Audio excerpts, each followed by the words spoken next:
And we start our class as usual from Sefer Chofetz Chaim. And big topic is Lashon Hara, laws of derogatory speech. And it says, could you please put yourself on mute? Thank you, sorry. Breach of Halachah. It is forbidden to relate that someone has remiss in matters of Jewish observance, be it in a transgression prohibited by the Torah or a rabbinical prohibition, or even a breach of custom. Such a statement is derogatory by the Torah standards and thus is forbidden. Therefore, it is forbidden to mention an incident in which one of the people involved transgressed a halachah, even if in society where the particular halachah is commonly ignored. So it's very interesting. So let's try to explain.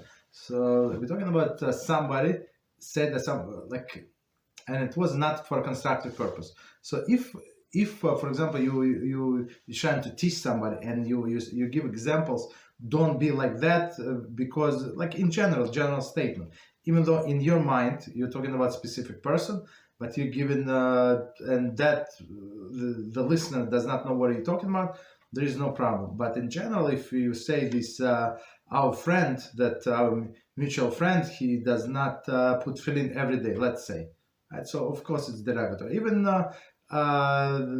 it's not derogatory, not so derogatory in the eyes of the listener. Maybe he does the same, or like people from that neighborhood, they don't observe that much, but still not allowed to say because it's derogatory. It's Lashon Hara. Okay, stop here.